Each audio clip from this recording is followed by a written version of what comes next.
الحمد للہ وکفا والصلاة والسلام علی عباده الذین اصطفى خصوصا علی افضلهم وخاتم النبیین محمد الامین وعلی آلہ وصحبہ اجمعین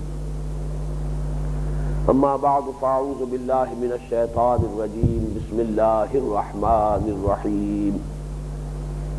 وَلَقَدْ أَرْسَلْنَا نُوحًا إِلَىٰ قَوْمِهِ فَلَبِثَ فِيهِمْ أَلْفَ سَنَةٍ إِلَّا 50 عَامًا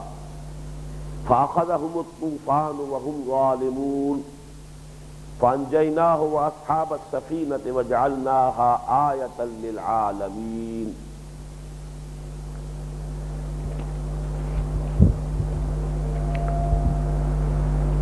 وَإِبْرَاهِيمَ إِذْ قَالَ لِقَوْمِهِ اعْبُدُوا اللَّهَ وَاتَّقُوهُ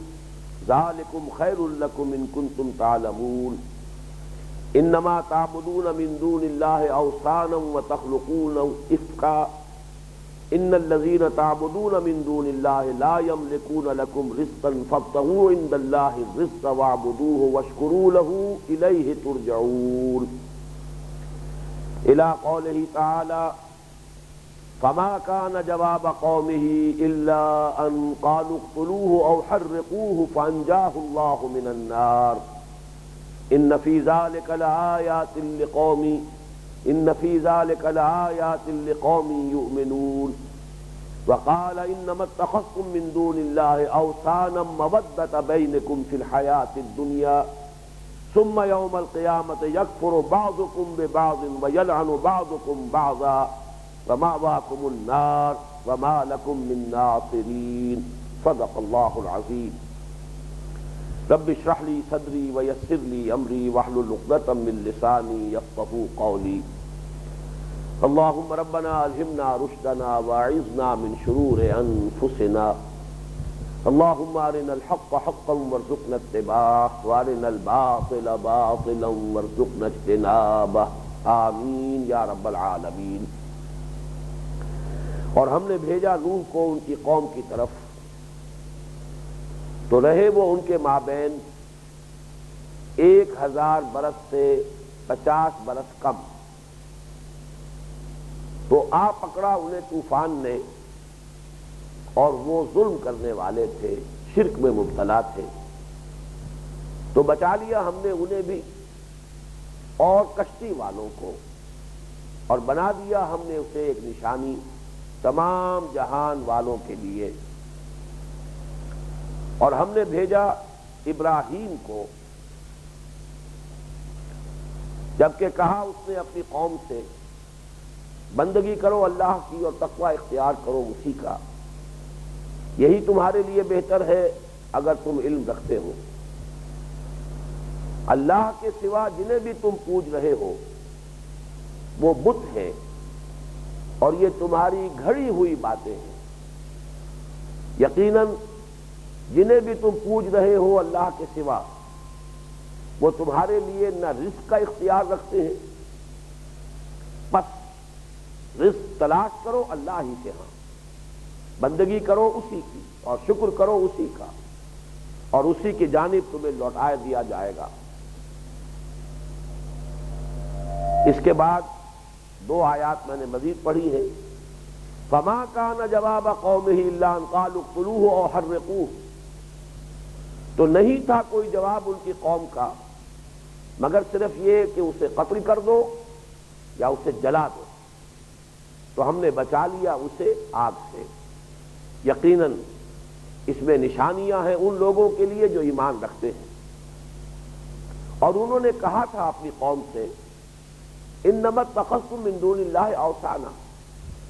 یہ جو تم نے اللہ کے سوا بت اختیار کر لیے ہیں مودۃ بینکم فی الحیات الدنیا اس کی اصل وجہ اور اس کا اصل سبب اس حیات دنیاوی میں تمہاری آپس کی محبت اور مودت ہے ثم یوم القیامت یکفر بعضکم ببعض پھر قیامت کے دن انکار کرے گا تم میں سے بعض کا وَيَلْعَنُ بَعْضُكُمْ بَعْضًا اور لعنت کرے گا تم میں سے بعض پر وَمَأْوَاكُمُ النَّارُ اور تم سب کا ٹھکانہ ہوگی آگ وَمَا لَكُم مِّن نَاصِرِينَ اور نہیں ہوں گے تمہارے لیے کوئی مددگار۔ صدق اللہ العظیم۔ جیسے کہ میں عرض کر چکا ہوں کہ سورہ عنکبوت کے ان 3 درمیانی رکوعوں میں انبیاء اور رسل کے حالات کا جو تذکرہ ہو رہا ہے تو ایک 2 طرفہ تصویر ہے کہ جو سامنے آ رہی ہے۔ انبیاء کا کردار، ان کی دعوت، ان کا صبر، ان کی استقامت، ان کا تحمل، یہ گویا کہ ایک مثال ہے، قابل تقلید مثال اہل ایمان کے لیے۔ دوسری طرف کفار کا طرز عمل، ان کی طرف سے تشدد، دعوت حق کے مقابلے میں ان کا رد عمل، یہ گویا کہ ایک آئینہ ہے جو دکھایا جا رہا ہے قریش کے سرداروں کو، مکے کے کافروں کو۔ یہ 2 طرفہ معاملہ ہے کہ جو اس وقت جو اصل مضمون ہے اس سورہ مبارکہ کا، اور جو ہمارے اس منتخب نصاب میں جو بحث ہے اس وقت صبر اور مثابرت کی، اس کے ساتھ متعلق ہے۔ گزشتہ نشست کے آخر میں حضرت نوح علیہ السلام کا تذکرہ ہو رہا تھا، تو اگرچہ عمود کے اعتبار سے جو تعلق ہے حضرت نوح علیہ السلام کے اس واقعے کا، اس کی اصل حقیقت تو بیان ہو چکی ہے۔ یہاں یہ واقعہ کیوں لایا جا رہا ہے،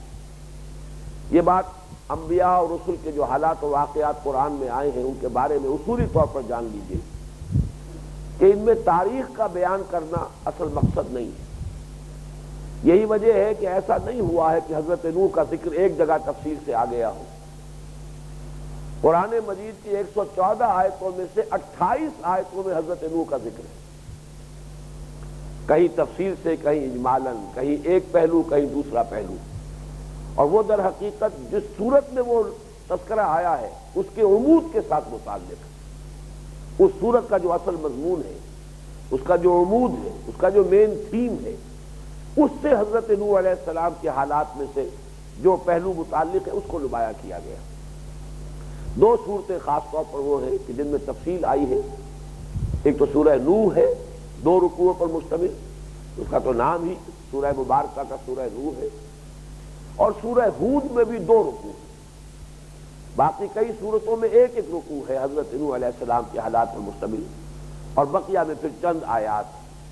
لیکن یہاں میں سمجھتا ہوں کہ جامع ترین لیکن مختصر ترین ذکر ہے۔ تاریخی اعتبار سے ایک بات واضح کر چکا ہوں کہ تقریباً زمانہ جو ہے آج سے 7000 برس قبل کا ہے۔ یہ جو واقعہ پیش جہاں آیا ہے تاریخی اعتبار سے، اس کے ساتھ ہی ساتھ جغرافیائی جو پس منظر ہے وہ بھی جان لیجئے۔ حضرت نوح علیہ السلام کی قوم کا مسکن، اور جہاں تک بات سمجھی جا سکی ہے آج تک، معلوم ہوتا ہے کہ اس وقت تک نسل آدم صرف اسی علاقے میں آباد تھی، ابھی توسیع نہیں ہوئی تھی، پورے کرۂ ارضی میں نوع انسانی پھیلی نہیں تھی، بلکہ نسل آدم کا جو اولین جو مسکن ہے یہ علاقہ ہے جسے آج کی زبان میں کردستان کہا جاتا ہے۔ عراق کا شمالی حصہ، دریائے دجلہ اور فرات جو ہے نیچے تو آ کر عراق کے جنوبی علاقے میں دونوں مل جاتے ہیں، پھر شط العرب کی حیثیت سے وہ پھر خلیج فارس میں جا کر وہ دریا گرتا ہے، لیکن اوپر یہ کھلتے جاتے ہیں۔ ان دونوں کے درمیان جو دوآبہ وجود میں آیا ہے، اس کا جو شمالی علاقہ ہے، اور یہ اکثر و بیشتر پہاڑی علاقہ ہے، یہ ہے مسکن حضرت نوح علیہ السلام کی قوم کا۔ اور یہ سوال رہا ہے محققین کے سامنے کہ جو سیلاب آیا تھا، آیا وہ پورے روئے ارضی پر تھا یا یہ کہ وہ صرف اسی علاقے میں محدود تھا؟ تو دونوں آراء ہیں اور دونوں کے لیے دلائل بھی موجود ہیں۔ پہلی بات کے لیے یہ دلیل دی گئی ہے، اور بڑی قوی دلیل ہے، کہ بہت سے اونچے پہاڑوں پر بھی دریائی جانوروں کے ڈھانچے ملے۔ سمندری جانور کا ڈھانچہ پہاڑ پر کیسے پہنچ گیا؟ یہ فاسلز جو ہے تو اس کے لیے ایک ہی توجیہ دی جاتی ہے، اور وہ یہ ہے کہ اس سیلاب میں معلوم ہوتا ہے کہ یہ دور دور تک جو ہے جب وہ سیلاب کے اثرات پہنچے ہیں تو وہاں پر جو دریائی اور جو سمندری جانور تھے وہ بھی اس سیلاب کی وجہ سے وہاں تک پہنچ گئے، اور یہ گویا کہ پورے عرضی کے اندر پھیلا ہوا نظر آتا ہے معاملہ۔ لیکن دوسری رائے یہ ہے کہ نہیں، یہ چونکہ پوری نسل انسانی اس وقت تک صرف اسی علاقے میں آباد تھی، یہیں یہ سیلاب آیا، اور بعد میں پھر حضرت نوح علیہ السلام کی نسل سے جو پھر نسل آدم چلی ہے، اسی لیے ان کو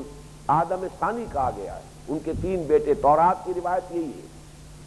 اور کافی حد تک قابل اعتماد معلوم ہوتی ہے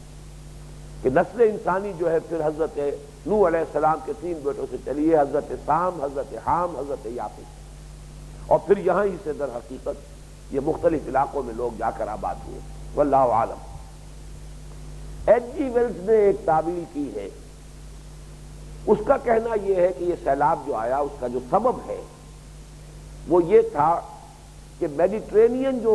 سمندر ہے، بحر قلزم، اس کی سطح بلند تھی، اور یہ جو مغربی ساحل ہے ایشیا کا، شام کا، اس کے ساتھ ساتھ ایک پہاڑی سلسلہ تھا جس کی وجہ سے سمندر کا پانی رکا ہوا تھا، اور یہ علاقہ نشیبی تھا۔ ایک وقت میں ایسا ہوا ہے کہ پانی جو ہے وہ ادھر سے کوئی سوراخ ہوا ہے، راستے بن جاتے ہیں، جیسے بڑے بڑے بند جو ہے وہ کچھ چھوٹے چھوٹے جانوروں کے بنائے ہوئے گھونسلوں کی وجہ سے وہ بند جو ہے ٹوٹتے رہے،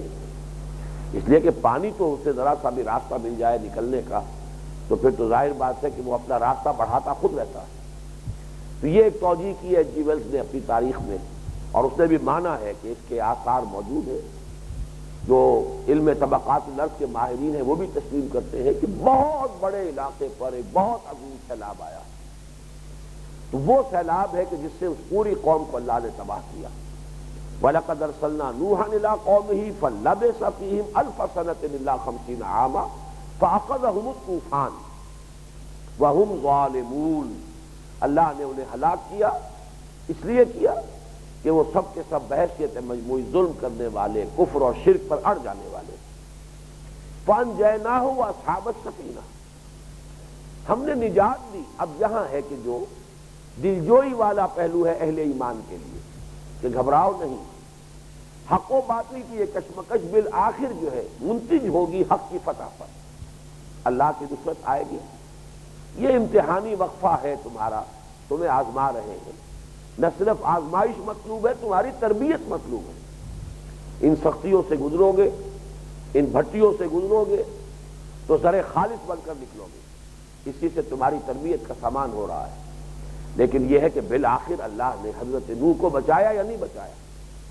ان کے ساتھی اہل ایمان کو بچایا یا نہیں بچایا۔ جیسے آگے چل کر ہم دیکھ رہے ہیں کہ حضرت ابراہیم علیہ السلام کو آگ سے بچایا، تو اللہ تعالیٰ کی مدد اور نصرت آئے گی۔ جیسے کہ حضرت خباب بن الارت رضی اللہ تعالیٰ عنہ کی روایت جو میں آپ کو سنا چکا ہوں، اس میں بھی مذکور ہے کہ جب وہ فرماتے ہیں کہ ہم حاضر ہوئے حضور کی خدمت میں اور ہم نے شکایت کی کہ حضور اب تو یہ سختیاں ناقابل برداشت ہوتی چلی جا رہی ہیں، الا تدعو لنا الا تستنصر لنا، کیا آپ ہمارے لیے دعا نہیں کرتے اللہ سے، کیا آپ ہمارے لیے نصرت طلب نہیں کرتے؟ تو حضور نے اظہار ناراضگی فرماتے ہوئے آپ نے فرمایا کہ خدا کی قسم تم بہت جلدی کر رہے ہو، تم سے پہلے تو ایسا بھی ہوتا تھا کہ لوگوں کے جسم کو آروں کے ساتھ چیر کر 2 حصوں میں تقسیم کیا گیا، ایسا بھی ہوا ہے کہ ان کے گوشت لوہے کے کنگھوں کے ساتھ ہڈیوں پر سے کھرچ لیے گئے، ایسا بھی ہوا ہے کہ زندہ آگ میں جلا دیا گیا، لیکن انہوں نے صبر و ثبات کا مظاہرہ کیا۔ خدا کی قسم وہ وقت آ کر رہے گا کہ ایک سوار صنعاء سے حضر موت تک جائے گا اور اسے سوائے اپنی بھیڑوں بکریوں پر کسی بھیڑیے کے حملے کا یا پھر اللہ کی طرف سے کسی پکڑ کے اور کسی شے کا خوف نہیں ہوگا، امن ہوگا، ہر اعتبار سے سکون جو ہے وہ حاصل ہو جائے۔ تو وہی بات فرمائی جا رہی ہے فَأَنجَيْنَاهُ وَأَصْحَابَ السَّفِينَةِ، ہم نے بچا لیا انہیں اور سفینہ کشتی والوں کو، جو بھی کشتی میں سوار کیے حضرت نوح علیہ السلام نے اللہ کے حکم سے، تمام اہل ایمان۔ اس میں بھی کوئی مستند روایت تو مجھے نہیں ملی، عام طور پر خیال ہے کہ وہ شاید 70-80 افراد تھے۔ میرا گمان یہ ہے کہ سوائے حضرت نوح علیہ السلام کے اپنے 3 بیٹوں کے اور ان کی بیویوں کے کشتی میں اور کوئی نہیں تھا۔ ما آمن معه الا قلیل، قلیل کا لفظ جو آتا ہے عربی زبان میں وہ اے لٹل نہیں، دی لٹل کے مفہوم میں آتا ہے، نہ ہونے کے برابر، شاذ۔ اور یہی جو میں نے حوالہ دیا تھا پچھلی اپنی نشست میں کہ ہندوؤں کی روایات میں 8 کی تعداد کہ اس کشتی میں بچنے والے لوگ جو وہ کل 8 تھے۔ اس سے اندازہ ہوتا ہے شاید حضرت نوح علیہ السلام کی بھی اپنی ایک بیوی تو وہ ہے کہ جو کافروں کے ساتھ غرق ہوئی ہے، انہی کے ساتھ رہی، لیکن ہو سکتا ہے کوئی دوسری اور بیوی بھی ہو، 3 بیٹے اور ان کی بیوی۔ تو اندازہ یہ ہوتا ہے واللہ عالم، جیسا کہ میں نے عرض کیا، اس کو ہم اس میں کوئی تیقن کی بات نہیں ہے اس میں، لیکن گمان یہی ہے، اس لیے کہ اس کے بعد کی نسل جو ہے وہ در حقیقت حضرت نوح علیہ السلام کے 3 بیٹوں ہی کی ہے، ورنہ تو یہ ہے کہ جو اور آپ کے ساتھ اگر نجات پائی ہے کچھ لوگوں نے کشتی میں، تو ان کی بھی تو نسلیں آخر دنیا میں ہونی چاہیے۔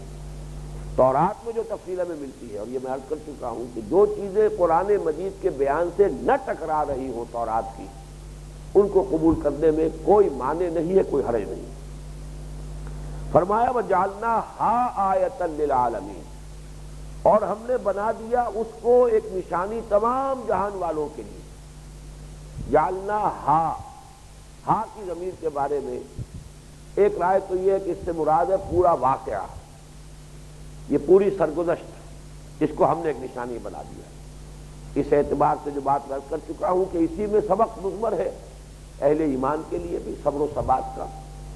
اور اسی میں کفار کے لیے بھی ایک دھمکی ہے کہ بالآخر حق غالب آئے گا، تمہیں شکست ہو کر رہے گی، اور اگر تم باز نہ آئے تو اللہ تعالیٰ کا عذاب کسی نہ کسی شکل میں تم پر آ کر رہے گا۔ لیکن ایک رائے یہ بھی ہے، اور یہ اس اعتبار سے قوی معلوم ہوتی ہے کہ ضمیر کا مرجع قریب میں موجود ہے۔ فَأَنجَيْنَاهُ وَأَصْحَابَ السَّفِينَةِ، ہم نے بچایا انہیں، یعنی حضرت نوح علیہ السلام کو نجات دی، اور کشتی والوں کو، اور کشتی کے ساتھ وَجَعَلْنَاهَا ضمیر مؤنث سے، اسے ہم نے ایک نشانی بنا دیا تمام جہان والوں کے لیے۔ اس سے یہ گمان، بلکہ مجھے تو گمان غالب سے بھی آگے بڑھ کر یقین کے درجے میں محسوس ہوتا ہے کہ حضرت نوح علیہ السلام کی کشتی بھی کبھی سامنے آئے گی پوری نوع انسانی کی۔ اور ویسے یہ کہ کوہ جودی آج بھی وہ ایک چوٹی ہے، کوہ ارارات کی ایک سلسلہ ہے یہ پہاڑوں کا، آرمینیا، جارجیا اور ان کے ترکی اور یہ کردستان کے، یوں سمجھیے کہ سنگم پر کوہ ارارات، اور اسی کی ایک چوٹی جودی ہے،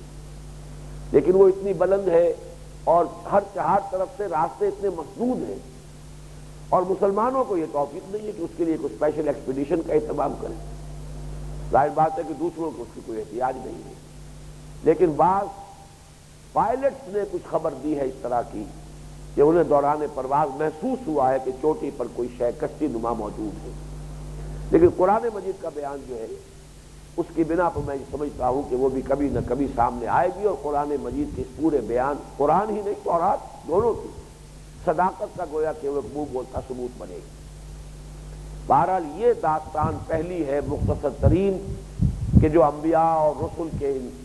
حالات و واقعات کے ضمن میں اس سورہ مبارکہ میں آئی، اور اس میں جیسا کہ میں نے عرض کیا مضمون کے اعتبار سے اصل ربط قائم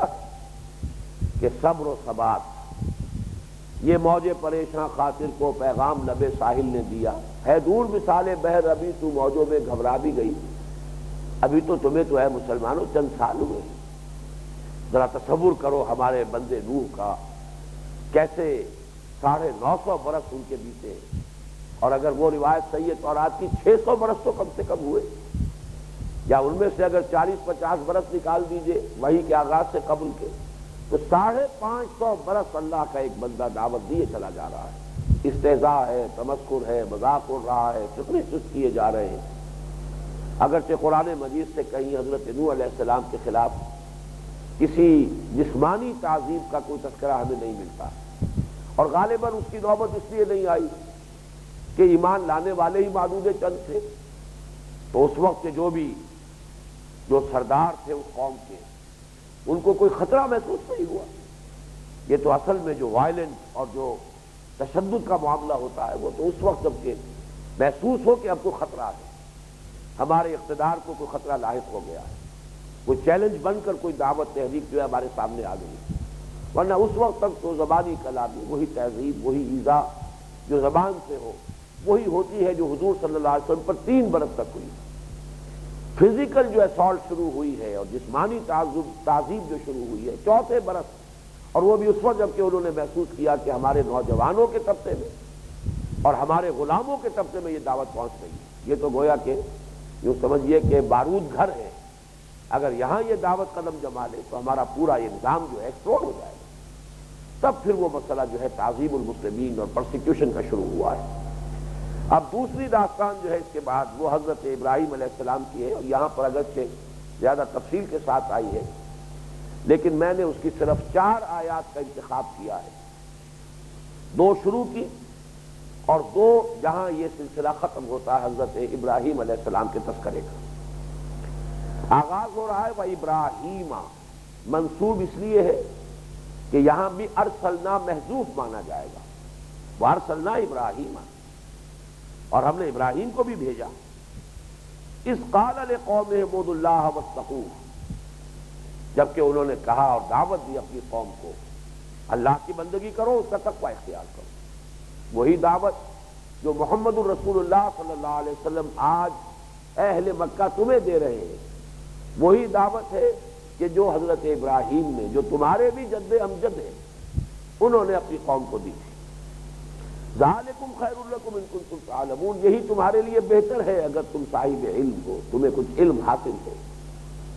انما تعبدون من دون اللہ اوثانا،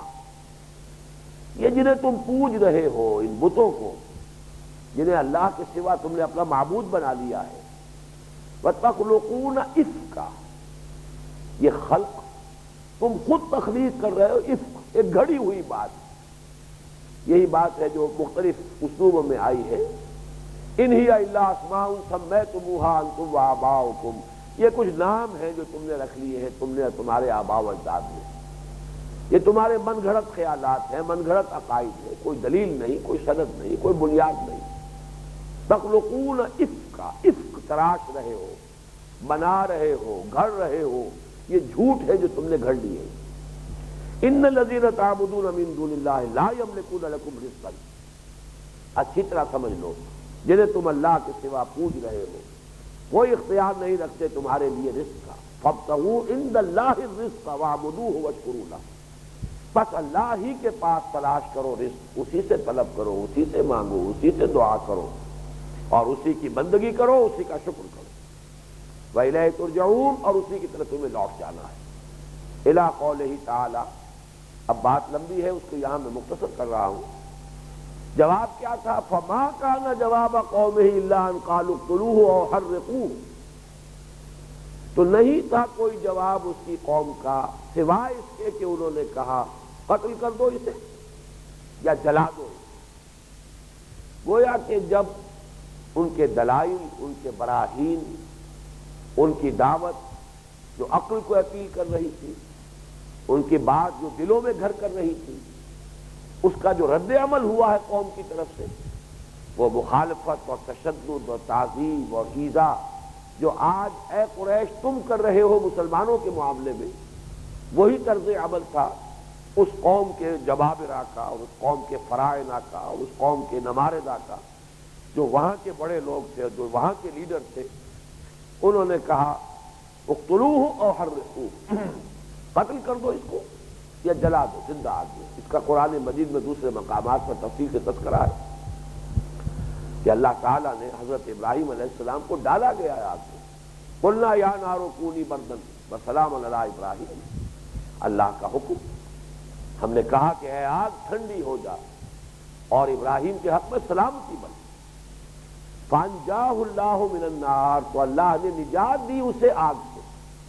اب دیکھیے اس میں پھر وہی دو طرفہ کہانی، وہی دونوں تصویریں آ رہی ہیں۔ اسی میں تحدید اور تنبیہ ہے مشرکین مکہ کے لیے کہ تمہاری ساری تدبیریں آگے جائیں گی، تمہاری کوئی کوشش کامیاب نہیں ہوگی۔ یہ دعوت ابراہیمی ہے جو دوبارہ آج محمد الرسول اللہ صلی اللہ علیہ وسلم لے کر کھڑے ہوئے ہیں تمہارے مابین، یہ کامیاب ہوگی۔ انہیں ہم بچائیں گے، ان کی ہم حفاظت کریں گے۔ ہم نے ابراہیم کو آگ سے بچایا ہے، تو کیا ہم اپنے ان بندوں کو صلی اللہ علیہ وسلم و رضی اللہ تعالی عنہم اجمعین، کیا ہم انہیں نہیں بچا سکیں گے؟ اور اے مسلمانوں، تم بھی دل جمع رکھو،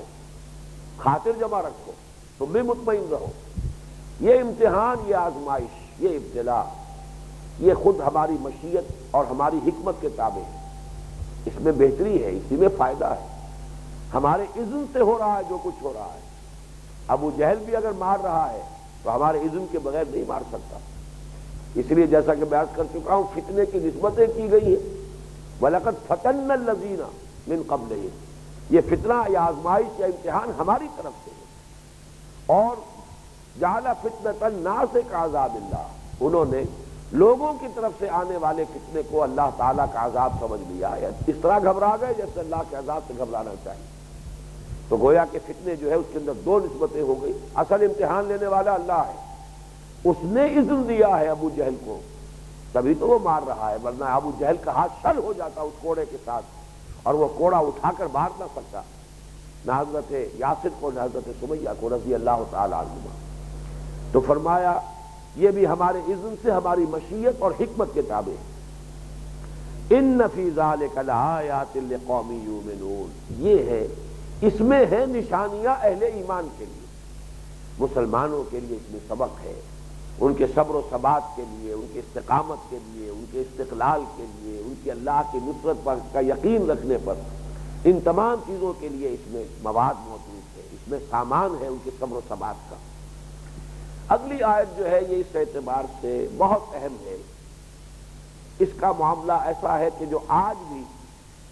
دین کی دعوت کا کوئی کام کرے گا، کوئی گروہ، کوئی جماعت، اس کو اس سے سابقہ پیش آئے گا۔ یہ ایک عظیم نفسیاتی حقیقت ہے، اور میں نے اصل میں ایسی ہی چیزوں کے لیے ان آیات کو بھی شامل کیا ہے نصاب میں اس مرتبہ، کہ یہ وہ ابدی حقائق ہیں، یونیورسل ٹروتھ ہیں، کہ ان کی اگر اصل انسان کو فہم ان کا حاصل ہو جائے تو بڑا سکون اور اطمینان حاصل ہوتا ہے، اور اس سے دوسروں کے لیے بھی، ان کی آنکھیں کھولنے کے لیے بھی بہت ہی آسان ذریعہ انسان کو میسر آتا ہے۔ وہ بات یہ ہے کہ اکثر اوقات ایسا ہوتا ہے کہ لوگوں پر حق منکشف ہو جاتا ہے، مان لیتے ہیں کہ جو کچھ ہم آج تک کر رہے تھے غلط، جو کچھ آج تک مان رہے تھے حقیقتاً غلط ہے، بات واضح ہو گئی کہ حق یہ ہے۔ قبول کرنے میں جو چیز مانے ہو رہی ہے ان میں سے ایک معنی تو ہوتا ہے تکبر نفس، اپنا عجب، کیسے مان لوں؟ اس کا مطلب یہ ہے کہ اب تک کی اپنی غلطی کو تسلیم کروں، ان کی بات ثابت ہو گئی، میری بات غلط پڑ گئی، یہ جیت گئے میں ہار گیا، ایک یہ۔ اور دوسری بات وہ ہے جو یہاں آ رہی ہے، جہاں تک تکبر، تعصب، ہٹ دھرمی، اس کا ذکر تو قرآن مجید میں بار بار آیا ہے، لیکن یہ دوسری نفسیاتی حقیقت جو ہے میرے علم کی حد تک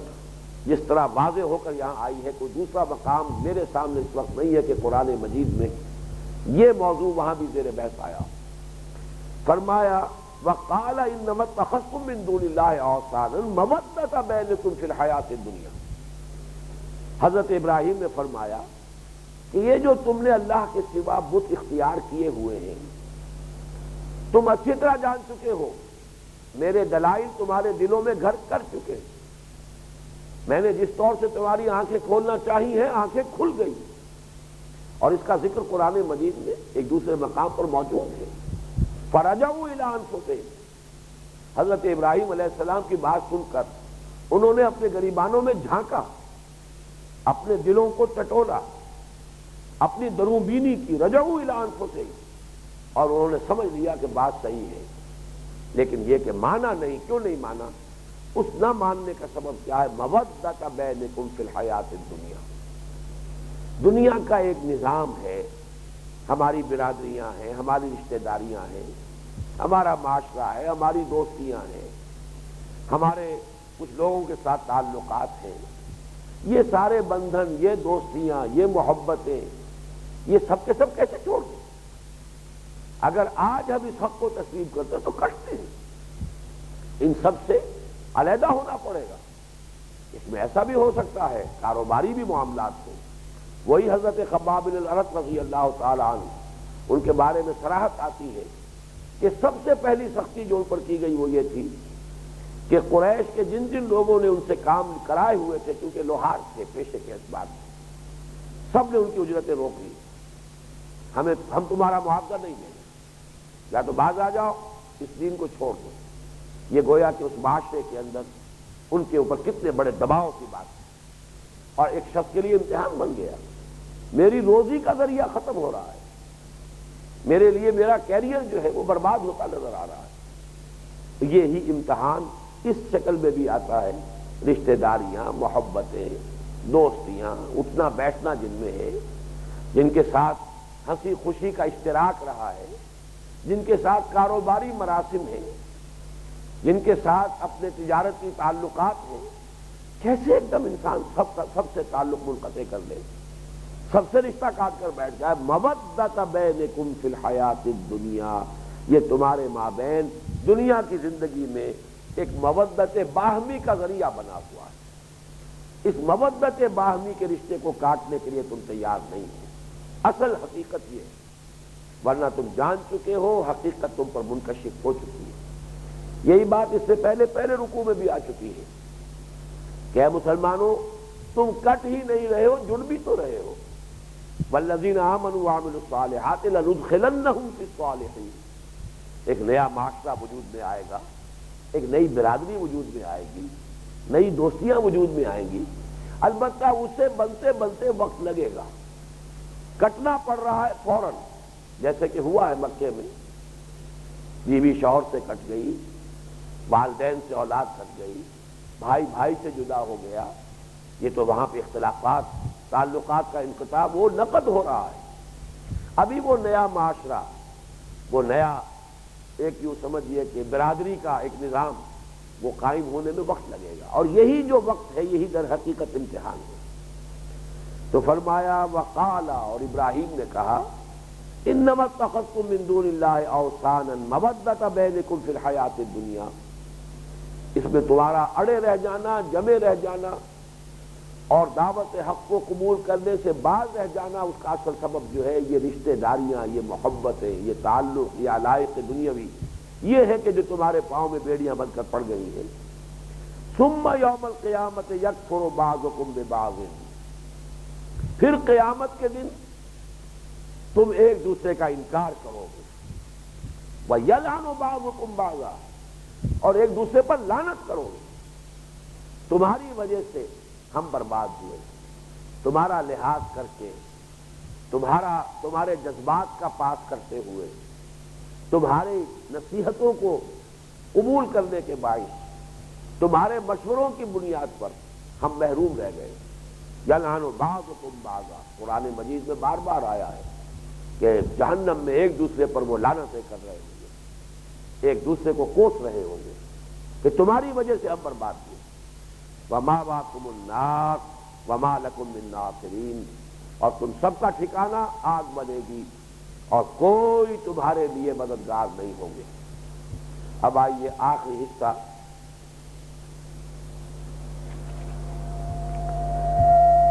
آخری جو 4 آیات ہیں، چوتھے رکوع کی آخری 4 آیات، ان میں بھی ایک عظیم فلسفیانہ حقیقت آئی ہے۔ فرمایا مثل الذین اتخذوا من دون اللہ اولیاء کمثل العنکبوت اتخذت بیتا وان اوہن البیوت لبیت العنکبوت لو کانوا یعلمون ان اللہ یعلم ما یدعون من دونہ من شیء وہو العزیز الحکیم وتلک الامثال نضربها للناس وما یعقلها الا العالمون خلق اللہ السماوات والارض بالحق ان فی ذلک لآیۃ للمؤمنین، مثال ان ہستیوں کی جنہیں انہوں نے اللہ کے سوا اپنا ولی بنایا ہے۔ دیکھیے اسی مضمون کے ساتھ تعلق جوڑ رہا ہے، یہ ولایت باہمی ہے، یہ دوستی ہے دنیا کی، یہ مودۃ بینکم فی الحیات کی دنیا ہے۔ یہاں اولیاء کے لفظ کو دونوں مفہوموں میں سمجھیے، ایک ہم دنیا میں ایک دوسرے کے ولی ہیں، ساتھی ہیں، پشت پناہ ہیں، مددگار ہیں، رشتہ داروں کی حیثیت سے، دوستوں کی حیثیت سے، عزیزوں کی حیثیت سے، ہم قوم ہم قبیلہ ہونے کی حیثیت سے۔ ایک اولیاء وہ ہے کہ جو اللہ کو چھوڑ کر معبود جو تراشے ہوئے ہیں، ان سے جو توقع ہے کہ آخرت میں شفاعت کریں گے، ان سے جو امیدیں وابستہ کی گئی ہے کہ وہ ہمیں اللہ تعالیٰ کے محاسبے کے وقت بچا لیں گے، چھڑا لیں گے، وہ ہے مشرکانہ عقائد۔ اور یہ ہے اس معاشرے کے اندر ہمارے علائق کہ جو قبول حق میں مانے ہو جاتے ہیں۔ یہ لفظ یہاں دونوں کا جامع ہے۔ مثل الذین اتخذوا من دون اللہ اولیاء کمثل العنکبوت، ان کی مثال ہے مکڑی کی، اتخذت بیتا، وہ بھی ایک گھر بناتی ہے. وَإِنَّ أَوْهَنَ الْبُيُوتِ لَبَيْتُ الْعَنكَبُوتِ. اور سب جانتے ہیں کہ تمام گھروں میں سب سے کمزور گھر مکڑی کا گھر ہے، مکڑی کا جالا ہے. لَوْ كَانُوا يَعْلَمُونَ. اگر یہ جانتے، یا یہ کہ ترجمہ ہوگا اس کا یا ترجمانی ہوگی کاش کہ انہیں معلوم ہوتا. یہ سارے تصورات من گھڑت جو پہلے ہم پڑھ چکے تخلقون افکا، یہ تم نے جو بھی معبود تراشے ہیں یہ تمہارے اپنے ذہن کی تراش ہے، تراشیدہ معبود ہے. می تراشد فکر ما ہر دم خدا بندے دیگر، رست از یک بنتا استاد در بندے دیگر. تمہارے اپنے ذہن کے تراشیدہ یہ معبود ہے. اسی طریقے سے یہ تمہاری دوستیاں ہیں، تعلقات ہیں، علائق دنیاوی ہیں، یہ سب در حقیقت تمہارے ذہنی سہارے ہیں، اور یہ صرف مکڑی کے جالے کی حیثیت رکھتے ہیں حقیقت کے اعتبار سے. یہاں دنیا میں تمہیں ہر شے بڑی محکم، بڑی مضبوط، بڑی قابل اعتماد، وقت پر کام آنے والی چیزیں ہیں، یہی ساتھ دینے والے ہیں،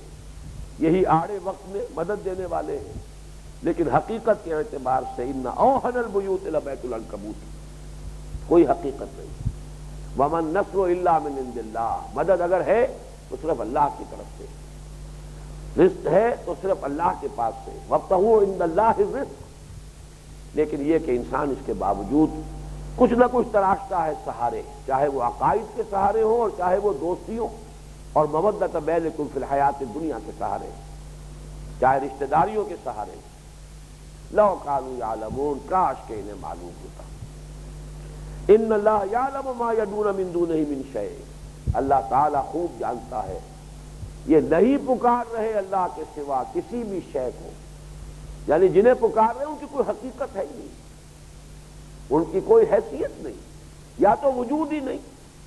یا اگر وجود ہے ملائکہ ہیں، انبیاء کرام ہیں، اولیاء اللہ ہیں، ان کی ارواح ہیں. لیکن یہ کہ یہ جو پکار رہے ہیں جس امید میں، وہ امیدیں بر آنے والی نہیں ہیں. یا تو حقیقت ہی کوئی نہیں، وجود ہی نہیں، یا یہ کہ بہرحال ان سے جو بھی توقع انہوں نے کی ہے وہ توقع جو ہے سراب ہے، اس کے سوا کچھ نہیں. وَهُوَ الْعَزِيزُ الْحَكِيمُ. اور وہی ہے زبردست، وہی ہے کمال حکمت والا. وَتِلْكَ الْأَمْثَالُ نَضْرِبُهَا لِلنَّاسِ. یہ مثالیں ہیں جو ہم بیان کرتے ہیں لوگوں کے لیے. یہ انداز جو ہے ان آیات کا، یہ اسلوب، یہ آتا ہے کنکلوڈنگ ریمارک کی حیثیت سے قرآن مجید میں، جہاں ایک بحث ختم ہو جاتی ہے. اسی اعتبار سے میں نے عرض کیا کہ یہ تین حصے اس سورہ مبارکہ کے بڑے ہی ڈسکریٹ ہیں، بڑے نمایاں ہیں، علیحدہ علیحدہ. پہلا رکوع مکمل اپنی جگہ پر، اس کے تمام مباحث نہایت مربوط. اس کے بعد یہ تین رکوع جس کی کہ ہم نے صرف 10 آیات پڑھی ہیں، کل 31 آیات میں سے ابتدائی 4 آیات جن میں کہ حضرت نوح اور حضرت ابراہیم کا تذکرہ ہوا، پھر حضرت ابراہیمی کی تذکرے کی آخری 2 آیات جن میں وہ عظیم حقیقت سامنے آئی کہ یہ مودۃ بینکم فی الحیات الدنیا ہے. اصل میں جو بیڑی پڑتی ہے پاؤں میں، ایک انسان حق کو حق نہیں کہہ سکتا، اس لیے کہ جن سے محبت ہے یا جن سے کوئی امیدیں وابستہ ہیں وہ ناراض نہ ہو جائیں، رشتے نہ ٹوٹ جائیں، تعلقات ختم نہ ہو جائیں. لہذا احقاق حق اور ابطال باطل کے راستے میں رکاوٹ بن رہی ہے مودۃ بینکم فی الحیات الدنیا. حالانکہ حقیقت اگر معلوم ہو تو یہی رشتے جو ہیں آخرت میں جا کر ایک دوسرے کو لعنت کا ذریعہ بن جائیں. اور یہاں فرمایا تم نے جو سہارے بنائے ہیں، چاہے وہ تمہارے اپنے من گھڑت عقائد ان کے اعتبار سے معبود ہے، اولیاء ہے تمہارے، اور چاہے یہ دنیاوی تعلقات کا جو ایک حصار تم نے بنایا ہے، اور ان سے جو تم تعلق امیدیں رکھتے ہو نصرت کی اور تائید کی اور مدد کی، یہ سب مکڑی کے جالے کی حیثیت رکھتے ہیں. اور کنکلوڈنگ ریمارکس میں آ رہا ہے وَتِلْكَ الْأَمْثَالُ نَضْرِبُهَا لِلنَّاسِ. یہ مثالیں ہم بیان کرتے ہیں لوگوں کے لیے. کچھ حقائق ہوتے ہیں بہت لطیف، ان کو اصولاً اگر ان پر بحث کی جائے تو وہ شاید کافی مشکل ہو جائے ان کی کمپریہنشن، ان کو سمجھنا، ذہن کی گرفت میں لانا. لیکن بسا اوقات ایک تمثیل جو ہے بڑا آسان ذریعہ بن جاتی ہے بہت مشکل مسائل کے فہم کا اور بہت لطیف حقائق کے ادراک کا. وَتِلْكَ الْأَمْثَالُ نَضْرِبُهَا لِلنَّاسِ وَمَا يَعْقِلُهَا إِلَّا الْعَالِمُونَ. لیکن ان کا فہم، ان کا ادراک، ان کا شعور یہ بھی صاحب علم لوگوں کے لیے ہے، وہ اس سے حقیقت کو پا جاتے ہیں. عاقلانہ اشارہ کافی، وہ ان امثال کے ذریعے سے وہ اپنے باطن کے اندر جھانکنے پر آمادہ ہو جاتے ہیں، حقیقت منکشف ہو جاتی ہے۔ خلق اللہ السماوات والارض بالحق، اللہ نے آسمانوں اور زمین کی تخلیق حق کے ساتھ کی۔ یہ مضمون ہمارے منتخب نصاب کے دوسرے حصے میں ایمان کی بحث میں تفصیل سے آ چکا ہے۔ ربنا ما خلقت ھذا باطلا، اس کائنات پر جتنا تم غور کرو گے نظر آئے گا کہ یہاں گھاس کا ایک تنکا بھی بغیر کسی غرض اور غایت اور حکمت کے نہیں ہے۔ تو پوری کائنات اور اس میں جو اشرف المخلوقات انسان جو مرکزی وجود ہے اس کائنات کا، کیا اس کی زندگی بغیر کسی غرض و غایت کے ہے، بغیر کسی مقصد کے ہے؟ نہیں ہے تو سوچو کہ جو تمہارے اندر نیکی اور بدی کا جو امتیاز ودیت کیا گیا ہے اس کا نتیجہ، اس کا معال اس دنیا میں تو ظاہر نہیں ہو رہا۔ گندم از گندم برویت جو سے جو، نیکی کا نتیجہ یہاں خیر کی شکل میں ہمیشہ نہیں نکلتا۔ نیکوکاروں کے لیے مصیبتیں ہیں، مسائل ہیں، فقر ہے، فاقہ ہے، تکالیف ہے۔ ایک اصول اختیار کیجئے زندگی میں اور پابندی کرنا شروع کر دیجئے، قدم قدم پر امتحان آ جائے گا۔ یہاں آسائشیں انہی کے لیے ہیں، یہاں آسانیاں انہی کے لیے ہیں، یہاں عیش و راحت انہی کے لیے ہے جن کا کوئی اصول نہ ہو، کوئی اسکروپلز نہ ہو، جو داؤ لگ جائے، جہاں سے بھی ہاتھ پڑ جائے اور لیا جا سکے، ان کے لیے یہاں بازار کھلے ہیں، ان کے لیے راستے کشادہ ہیں۔ مگر مومنوں پر کشادہ ہیں راہیں، جو حالی سے کہا تھا، راستے کھلے ہوئے ہیں، لیکن یہ ہے کہ حق کا راستہ اختیار کیجئے، تنگی ہے۔ حضور سے تو ایک صحابی نے عرض کیا تھا، حضور مجھے آپ سے بڑی محبت ہے۔ آپ نے کہا تو انظر ماذا تقول، ذرا غور کر لو، سوچ لو کیا کہہ رہے ہو۔ پھر عرض کیا حضور مجھے آپ سے بڑی محبت ہے۔ فرمایا فاعد للفقر، تو اب فقر کی تیاری کر لو، اب امتحان آئے گا، آزمائشیں آئیں گی، جانچ لیا جائے گا، پرکھ لیا جائے گا، لہذا تیاری کر لو، فقر و فاقہ کے لیے اپنے آپ کو تیار کر لو۔ تو فرمایا ہم نے یہ آسمان اور زمین حق کے ساتھ بنائے ہیں۔ جب اس دنیا میں نتائج الٹے نکل رہے ہیں، برعکس، بالکل عام طور پر برعکس، تو ظاہر بات ہے کوئی دوسرا عالم ہونا چاہیے، دوسری دنیا ہونی چاہیے، عقل کا تقاضا ہے، فطرت چاہتی ہے وہاں پر نیکی کا اچھا بدلہ ملے، وہاں بدی کا پورا پورا حساب کے ساتھ انسان کو اس کی سزا مل جائے۔ ان فی ذلک لآیۃ للمؤمنین، یقیناً اس میں نشانی ہے اہل ایمان کے لیے۔ نوٹ کیجئے کہ یہاں کن کے لیے نشانی ہے؟ وہ اہل ایمان جو مکے میں ستائے جا رہے تھے، جن کو مصائب